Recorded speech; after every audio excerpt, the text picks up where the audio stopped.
All right, we're going to do another Bible study today. 3 Bible studies in one day. That's pretty rare. I mean, I don't normally do more than one a day, but sometimes 2, but hardly ever 3. We were on chapter 25 of Proverbs. We made it through verse 2. It is the glory of God to conceal a matter, to search out a matter is the glory of kings. Verse 3, as the heavens are high and the earth is deep, so are the hearts of the kings are unsearchable. We did that one too. Remove the dross from the silver. We did that. Okay, here you go. Do not exalt yourself in the king's presence, and do not claim a place among great men. We did this too. It is better for him to say to you, come up here, than for him to humble you before his nobles. We just did that. Okay, we made it down to there.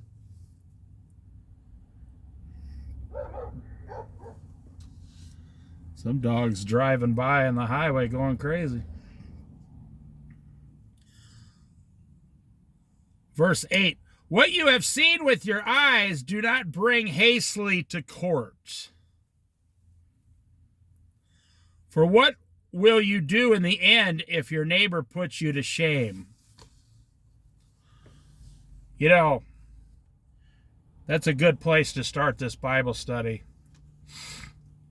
How many of us see crime all day long? I would say every single person sees an actual crime once a week now.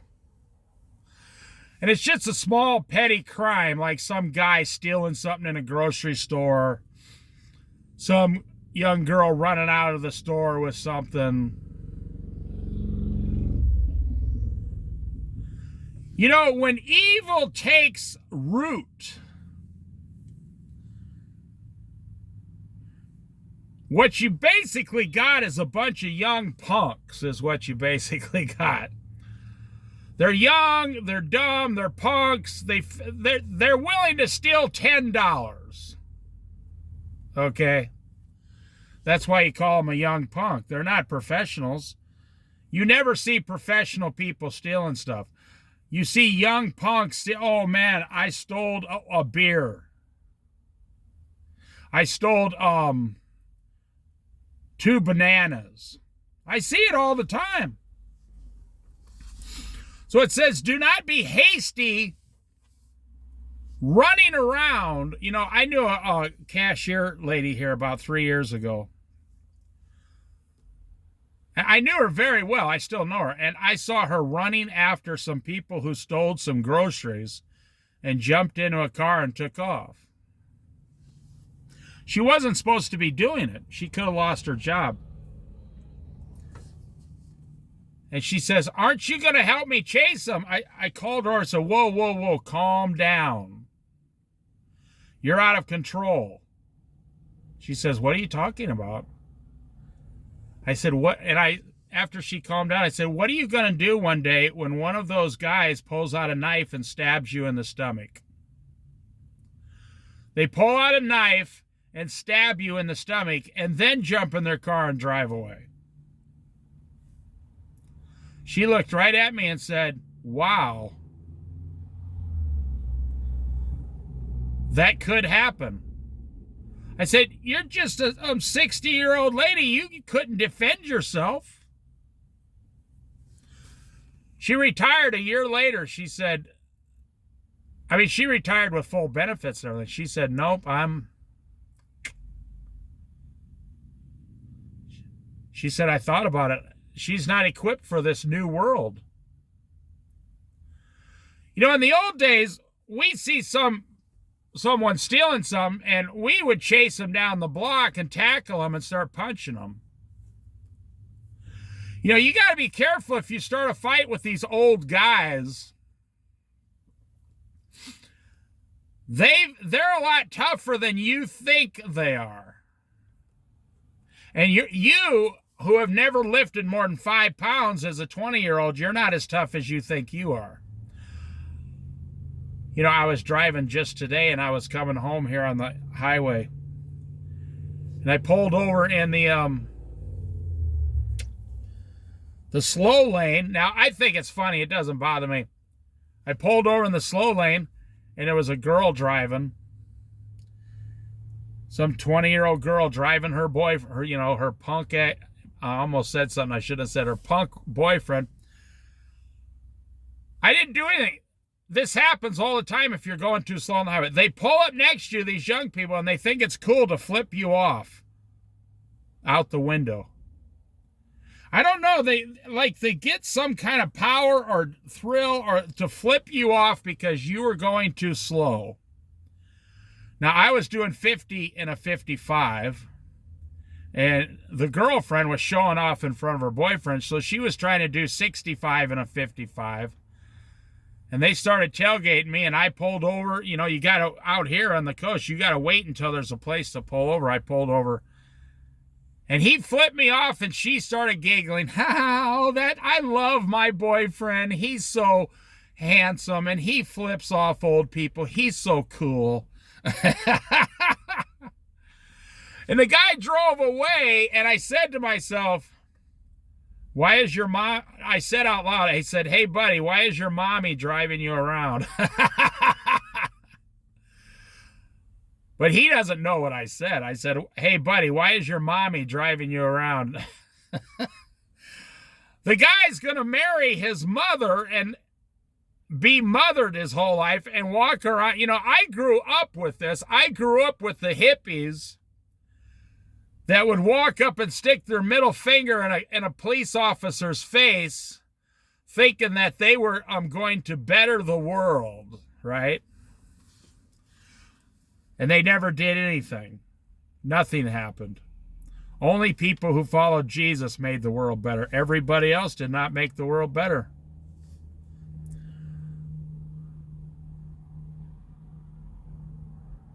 What you have seen with your eyes, do not bring hastily to court. So when I see that young couple flip me off, well, I don't know if they're a couple. They'll probably be broken up in 3 weeks anyway.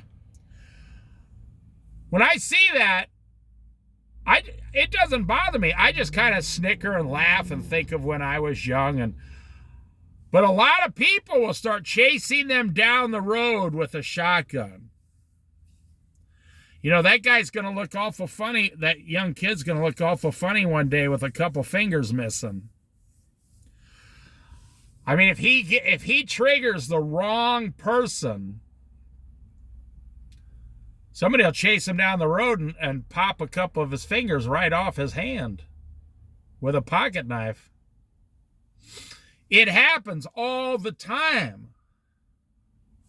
Now listen, do not be hasty with what you've seen. Just give it to the Lord.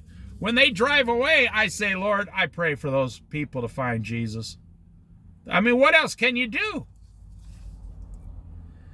What you have seen with your eyes, do not bring hastily to court. Well, do not let it, have you ever realized that the devil is using them to see what you will do as a Christian? The devil is using them to see how you, the Christian, will respond to them. And you're older and they're only 20 and they think it's funny and blah, blah, blah. She was either in her mom's car or she was in a $700 car payment. It was a really nice SUV. Or her parents paid cash for it. $40,000, just gave her 20-year-old a car. There's something broken with these people. There's something broken to where all you have to do is flip off old people on the highway today. As a 20, we never did that when I was kids. We wouldn't. No. We knew you flip off the wrong person, they're gonna come cave your face in.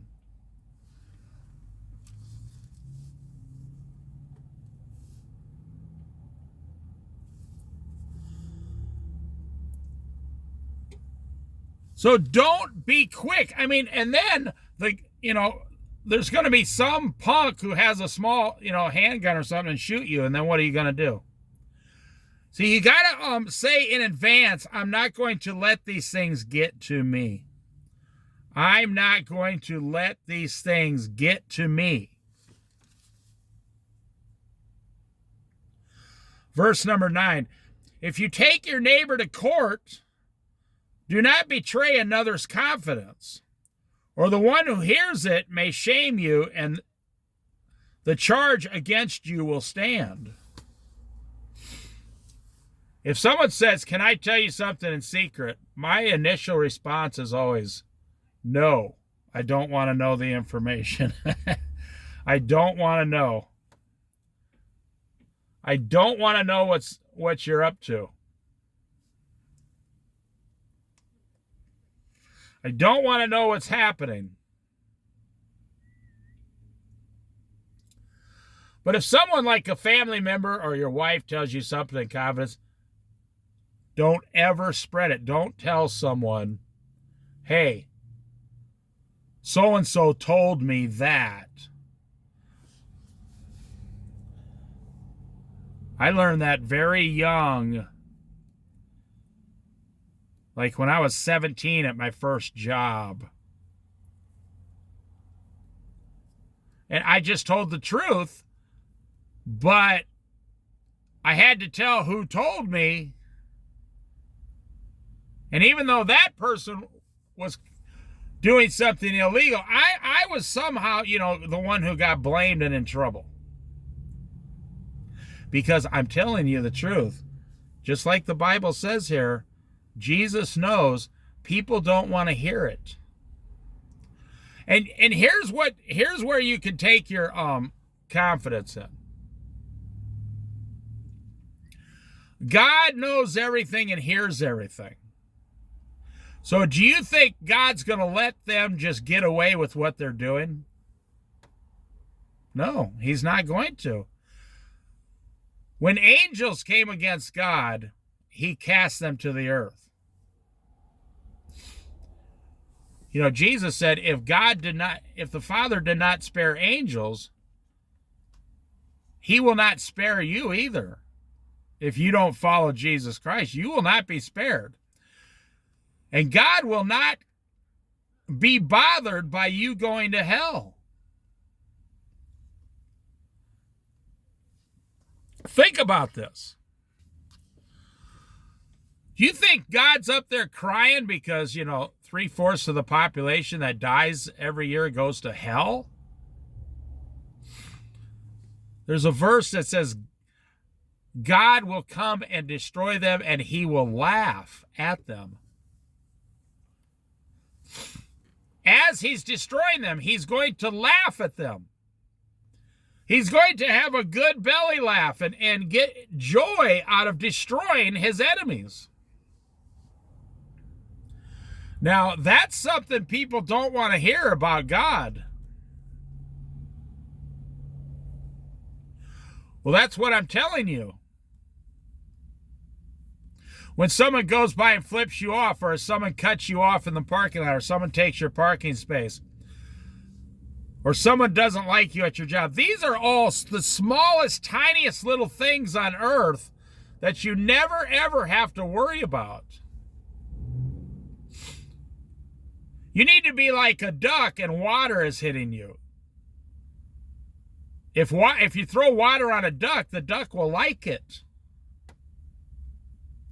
That's what you need to be like, a duck in water. It starts raining, the duck doesn't even notice. The duck's too happy playing in the water and getting its food. If you take your neighbor to court, do not betray another's confidence, or you will be the one to be put to shame.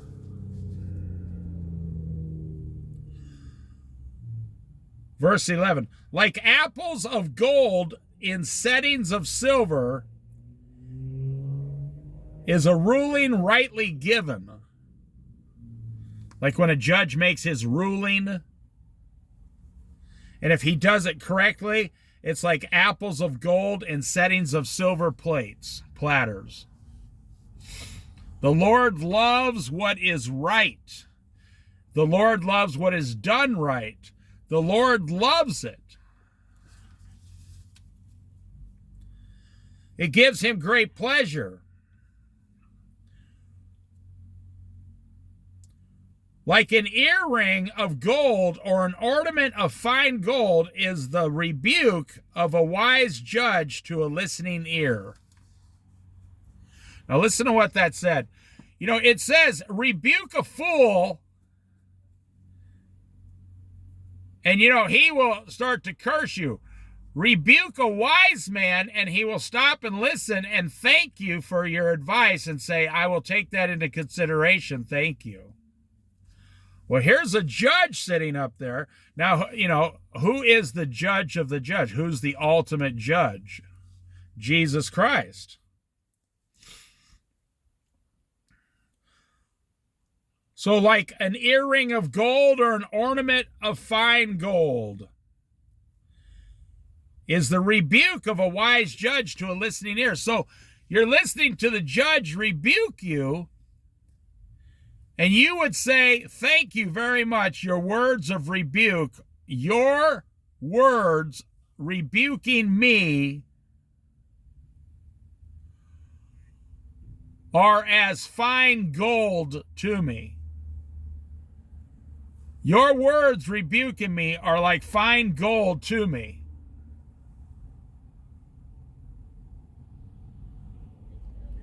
Now that's something most people don't have a clue about. That's something most people don't have a clue about. They're being rebuked and they're saying thank you.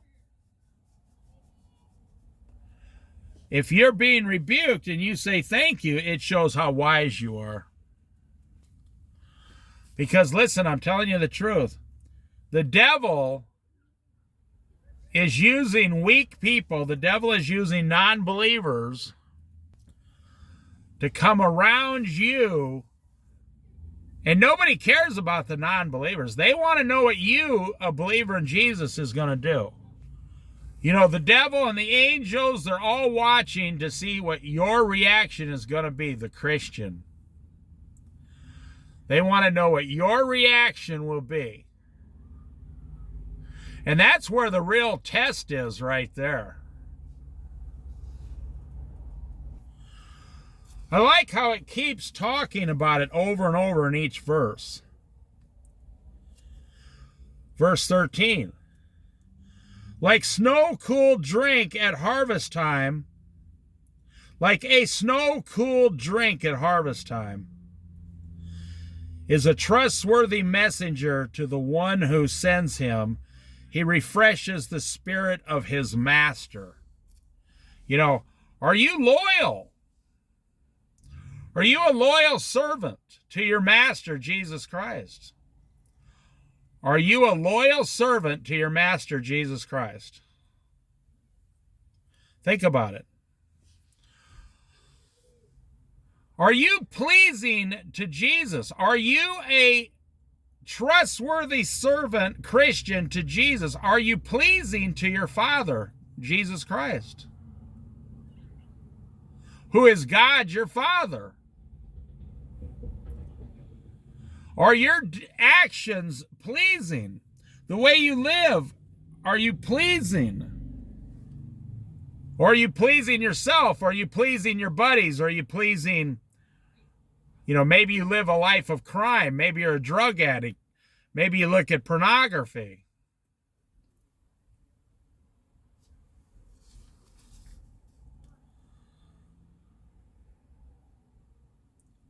You know, after Proverbs, I'm going to go do Psalms, I believe I will. Proverbs is the laws of God. Psalms is the glory of God. And I can't wait to get into it. It'll completely change the entire pace here. Proverbs is the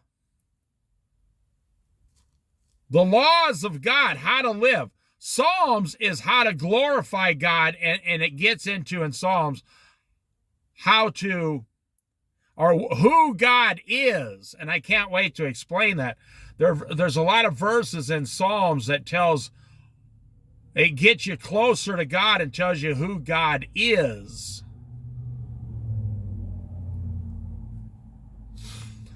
And that's going to be interesting. But, you know, it took me almost 200 hours to finish Proverbs. I mean, by the time I get it done, it will be almost. And that's only 31 chapters. There's 150 Psalms. So that might take me the rest of the year just to finish the book of Psalms with 300 or 400 videos. Now, I enjoy it or I wouldn't be doing it. I totally enjoy it. I love the Word of God. I hope you can tell that. I really do love dissecting the Word of God. Verse 14, like clouds and wind without rain is one who boasts of gifts never given. Do you ever have someone promise they were going to give you something and nothing happened? You never saw them again. Or worse yet, you gave them something and they said, can I borrow your so-and-so? And you never saw them or your machine again. They're just kind of lazy people. They might have been your friends or brother-in-law or whatever. They're just kind of lazy and very irresponsible. And, you know, you never saw, like if you borrow them your drill or something like that, you never saw them again. It is just quite fascinating. You know, that's what it's saying here. Like clouds and wind that never produce rain. You know, Jesus says if you don't, you know, this is in the Old Testament. He talks about if you go over to the land of milk and honey and you reject me and start to go away from me and serve false gods, he says, I will send you clouds without rain to punish you. That's just one of like 50 punishments. I will send you clouds without rain to punish you. And here he's saying, someone promised you a gift, they boast about it, and it never shows up. Ever. It never, ever shows up.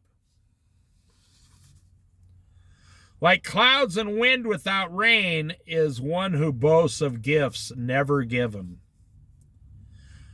Through patience, a ruler can be persuaded, and a gentle tongue can break a bone. Wow. Through patience, a ruler will give you anything you want. You know, I've said this before in Bible studies. You got this big, huge boulder, like, I don't know, 10-ton boulder out in the middle of the forest. And one drop of rain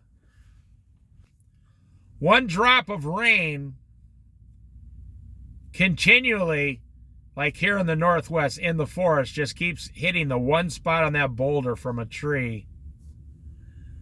And you know, over like 100 years, that boulder will crack in half just by dripping water on it. Just by dripping water on it. That's the longest trailer I've ever seen in my life. I got to show this to you, this trailer. This is the longest trailer I've ever seen in my life. And I'm zoomed in 10 times. Wow. I've never seen a trailer. I'm not a trailer guy, but that trailer is over 50 feet long with a triple axle. That is over 40 to 50 feet. They must have several classic cars in there or something. Holy smokes. I mean, how much does that thing weigh? I just had to show you. I've never seen, I mean, I'm 62 years old. I've never seen a 50-foot trailer. Whatever the max is allowed by law, that's it right there. That thing is huge. So through patience, you know, the Chinese, you know, hundreds of years ago, to torture their enemies, they tie them up in a chair and drip water on their head, on their forehead. Just keep dripping. They'd lean them back and drip water on their forehead. And over time, it will drive you insane and crazy. And you will tell them anything they want to know to make them stop dripping the water. It will drive you crazy. But the bad news is, once they tell you, then they chop your head off with a samurai sword. So I'm not saying anything about Chinese people or Japanese people. I'm saying that's how they used to do things, you know, 200 or 300 years ago. If you find honey, verse 16, if you find honey, eat just enough, too much of it, and you will vomit. Now that's true with anything in life. It's better to find honey, put it in a jar, and then have a little bit each day on your toast. You don't want to sit there and scoop out tablespoons of honey like a black bear would and just eat the whole thing right now. You will get sick to your stomach. Honey will go down and coat your stomach and almost stop your organs. It's like almost like eating sap out of a tree. It will not digest really fast. But this, what they're saying here is everything in life,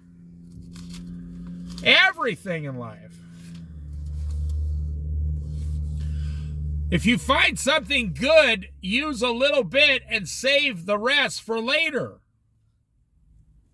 That's the best way to live. You got a brand new car, what do people do? They drive it around a certain, oh my gosh, I mean, you go to Craigslist, you see a 3-year-old car for sale with 180,000 miles on it. The car is only 3 years old. They drove it 60,000 miles a year because they just love their car and they can't stop driving it. They used it all up and it's not even paid for. That's what people do with their houses too. They buy a new house, they get a 30-year loan. We're going to live here for 30 years. And then they go and spend every dime they have on the house the first year. You should have went slow. You should have went patiently. You should be living your 30 years enjoying life.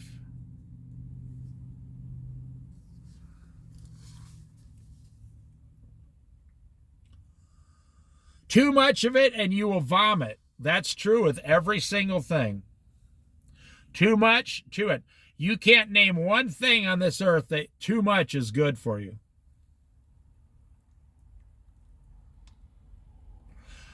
Too much of anything and you become, addicted to it. Or too much of any kind of food, your body can't handle it. Too much laziness, the same thing goes with laziness. Too much laziness, and you won't even be able to get up to tie your shoes one day. You think I'm joking? You can sit in that chair and watch TV for 5 years and they'll have to get a crowbar to pry you out of that chair. And I'm not making a joke. This is an actual thing. People, they lay around, and all of a sudden, just washing the dishes is too much. I've heard 80-year-old farmers back in the Midwest. Someone would say, how come you work so much? They say, if I stop, I'll die. So they go, oh, no, you won't. They say, oh, yes, I will. I'm 80 years old. If I stop working, my body will seize up, freeze up, and I will die. And I've seen that. How many retired people do you see? They stop doing anything, and then they die 6 months after retirement. We see it all the time. Because they had too much retirement. I'm never one for fully retiring. You got to have something to do. Like I told you, I work like 30 hours a week on the things I do here. And it's not just that. I do all this other stuff that I don't tell anyone about on YouTube. I don't tell everything I'm doing in life. I'm probably putting in 60 hours a week right now. But it's all stuff I greatly enjoy, and none of it pays me money. I don't make money on any of it, which is fine because I enjoy it. But what you should do is get your retirement at 62, your Social Security, and then work 3 days a week. Just go down to 3 days a week. Still work. Make $300 a week plus Social Security. You'll be very happy. And then a couple years later, go down to 2 days a week. And then you'll have all this extra money to save and stuff. And then a couple years later, you're 65 years old. Maybe you want to fully retire and find another way to make money. I know this guy, he was 80 years old. Oh, he started when he was 76, and then for 4 years he did construction. From 76 to 80. I'm not making this up. The guy's in perfect health. At 76 years old, he went up north and got a job working construction 60 hours a week for 4 years while living in a small trailer with a bunch of other people, and he's single, no wife, he enjoyed every minute of it. He thought that was the greatest. He was 77 years old up on a roof working, you know. Too much of something and you will vomit it out. So we're on verse 17. Seldom set foot in your neighbor's house. Too much of you and they will hate you. Boy, that's pretty direct. You know, that's why I don't hang out with people right there. This verse is why. This is why I don't go to other people's houses. I don't want people coming to my house. I'm 62 years old. I don't want a bunch of people coming to my house that I've never met before. I'm 62 and a half years old. I'm not looking to start going to movies with other couples. I'm not looking to start a dinner party. I'm not looking for any of this stuff. And this verse taught me this a long time ago. Too much of you, you should circle this in your Bible. Too much of you and they will hate you. Wow. You're never supposed to be bringing other men in your house around your wife. According to the Bible, you're not. Of course, you can do it, but according to the Bible, you're not supposed to do it. You're supposed to meet at church on Sunday and then go back to your own houses and serve the Lord. You're not supposed to be down. Do you know you're not supposed to be down at the church taking stuff from the church? The church is not designed by God to be a welfare office. But that's what it's turned into in since about 2010. Most churches are welfare offices now. You know how many billions of dollars the Christian churches give away in America that the government doesn't have to give? If it weren't for Christian churches in America, I'm telling you the truth, this country would have already failed. 100,000 churches nationwide giving away, money all the time. The Christian churches in America are actually their own economy. I mean, they're rolling through an average bigger church is rolling through $100,000 a month, putting it into the community, up to a big church in Texas is rolling through several $1 million every month, putting it into the economy. That's what Christians do. And how many billions of dollars do Christians give away worldwide to, needy people all over the world? But right here, seldom set foot in your neighbor's house. Wow. I have people ask me, do you want to come over for dinner? I say, no, I'm too busy. I don't want to. We're friends. Let's just leave it at that. I don't want to start hanging out with you and your wife and your kids at nighttime, while you're sitting there in your socks and your underwear. I go home to my own house. And it's in the Bible. This is what I'm saying. Now, that's going to be the last verse, verse 17, and then we'll maybe finish up next time, 25. Seldom set foot in your neighbor's house.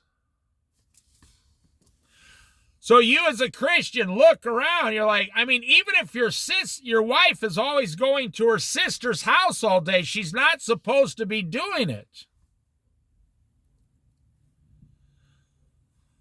And don't blame me. What does it say? Seldom set foot in your neighbor's house. Too much of it, and they will hate you.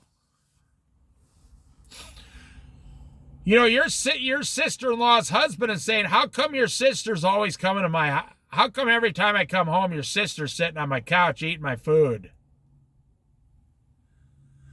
This is one reason families begin to hate each other. Because you spend too much time together. And you're always bringing up all the stupid stuff you did in your childhood and your family.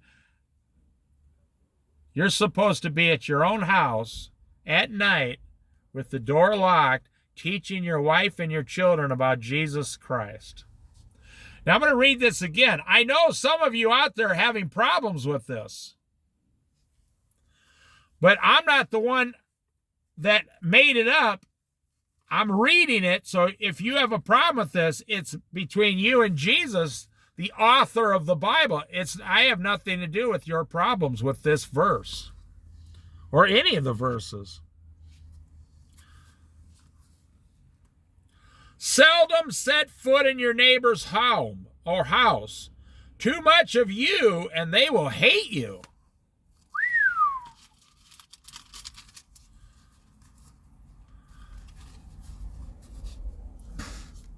Think about that. You are not supposed to have 100 friends when you're older. You're not supposed to have 10 friends over at your house. You're not supposed to, what they call them is party houses. The person that always has the parties at their house. The beer party, the chili party, the barbecue party. Let's go over to so-and-so's and watch the football game because he's got the big TV. I'm telling you, that person's house has the most problems. And you might have 10 couples go over to watch the Super Bowl or whatever, but in the long run, too much of that, and you'll all start hating each other. And if you don't believe it, then why did God write it? So why did God say it if it's not true? See, I'm calling you out here. Why did God say, stay at your own house, don't go to your neighbor's house? Why did he say that if if you don't believe it's true. Because like every other thing, we say as men and women, well, that rule doesn't apply to me. Because I'm better than most other people. That applies to other people who can't handle it. No, what you're doing is you're trying to make up rules for yourself, and that is why you fail in a lot of areas. You say, yeah, but where am I going to get some friends? And where am I going to have companionship? And, well, let me tell you, your wife, your children, and your parents. Hey, Mom, Dad, you want to come over for dinner, or we come to your house? You come over here for dinner for a couple hours, and then you can leave. Your parents say, oh, that sounds nice.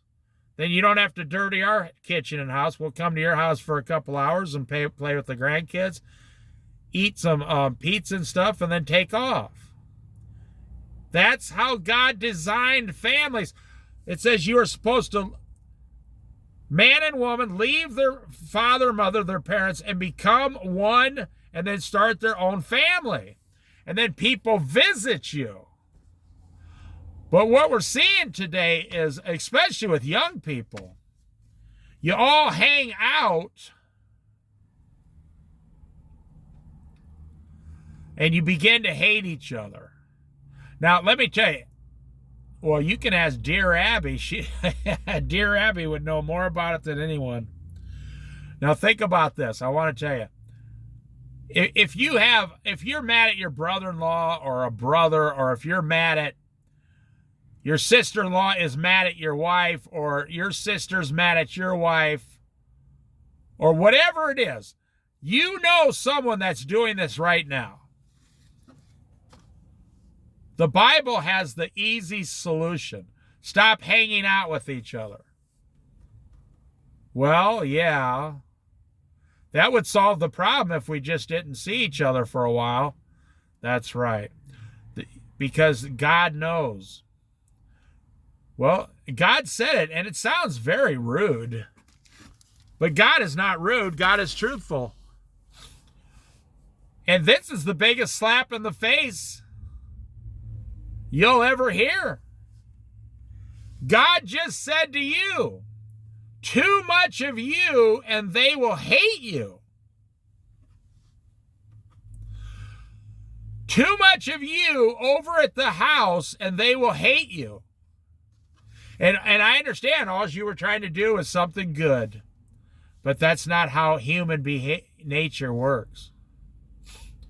I mean, you want to insert you know how you and your wife and your kids, you go to the bathroom at a certain time, you shower at a certain time, you're getting dressed at a certain time, and then, you're eating at a certain time. You got this certain thing you do, and here comes someone else wanting to insert into your life their, ideas and words and their will and their desires, and it totally screws up your whole system that you got going as a family.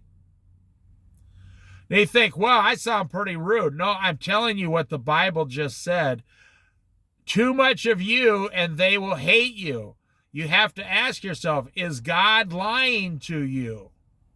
God wrote the words down. Is God lying to you about this subject? The answer would be no, he's not.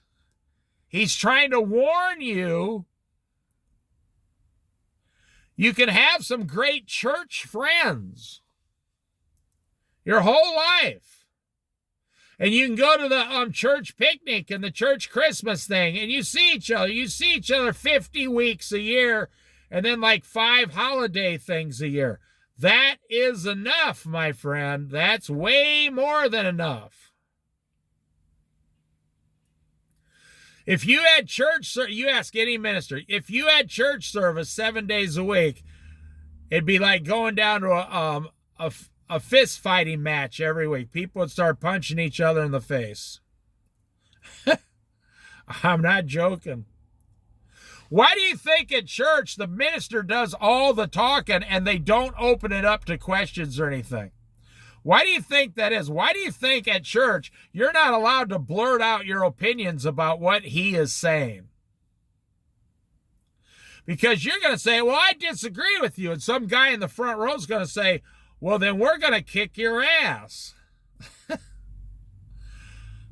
I've been in the restaurant business 25 years. I'm kind of an expert on human behavior. I know what triggers people. I know what sets people off. I know what people hate. Boy, it doesn't take much. And then you put in some alcohol or some wine or their religion or their politics. And then it says, in the last days, brother will turn against brother, son will turn against father, daughter will turn against mother. Oh, yeah, it's already happening. I can see it around everywhere. People are hating each other. But I'm glad that verse came up. Too much of you and people will hate you.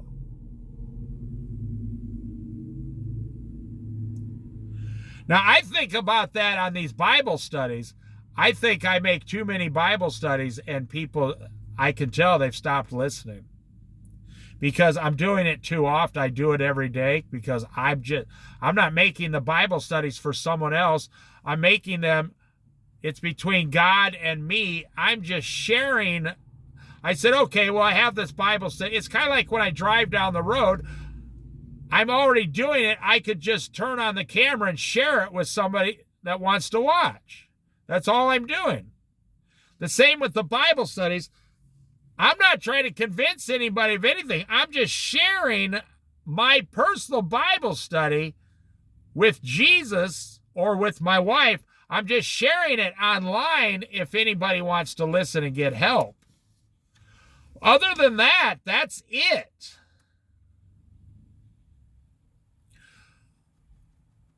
And I'm telling you, Jesus said, too much of you. And I know there's people that hate my guts for putting up these Bible studies.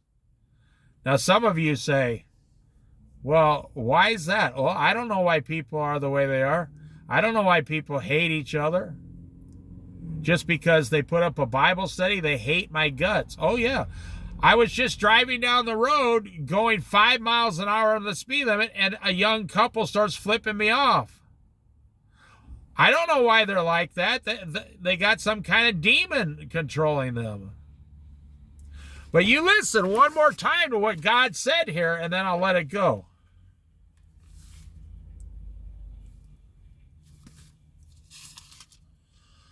Seldom set foot in your neighbor's house.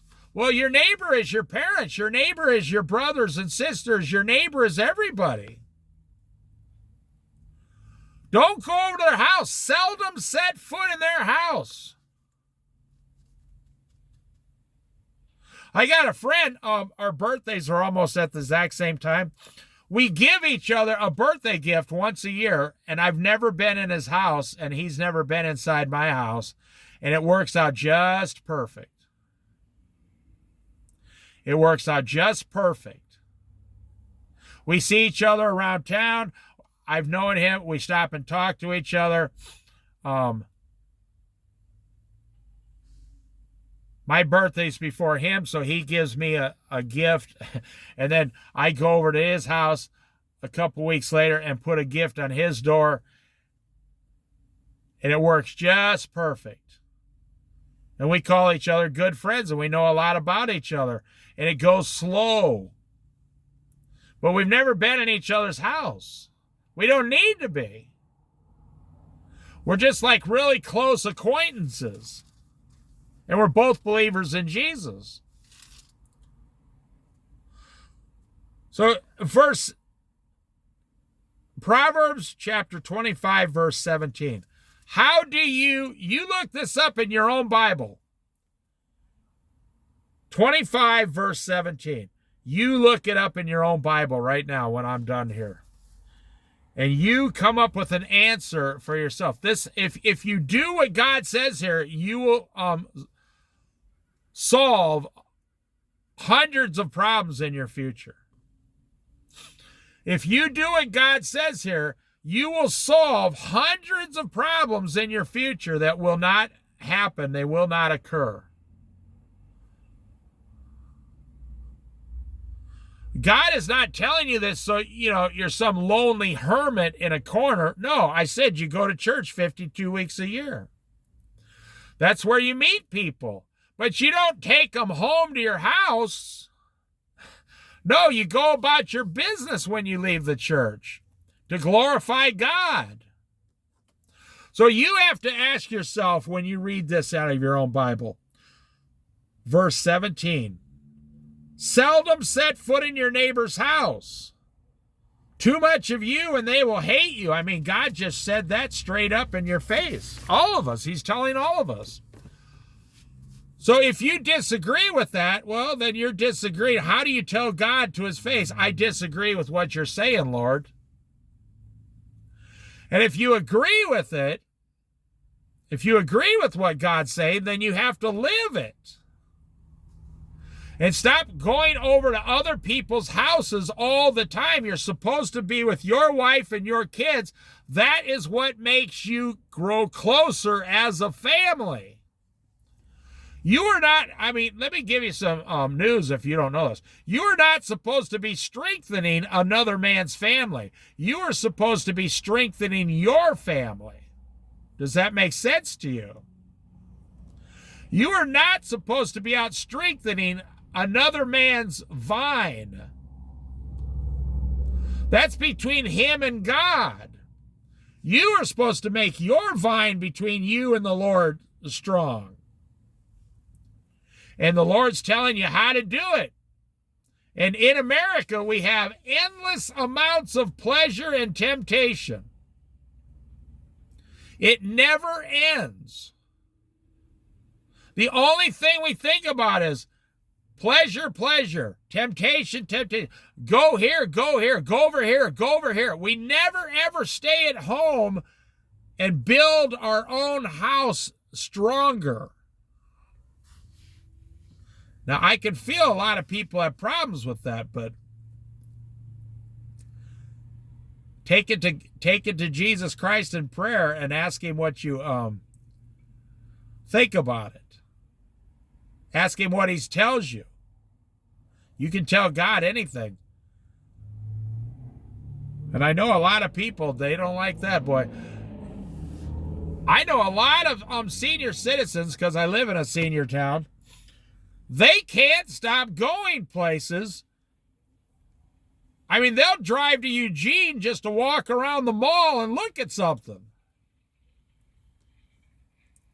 They can't stop.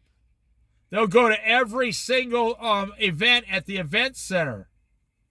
They'll go downtown 7 days a week to have lunch with 10 other women. And what does God say about it? What does the Lord say about that? He's saying it's not good. And if God says it's not good, then who are we to say it is good? We are just sinners.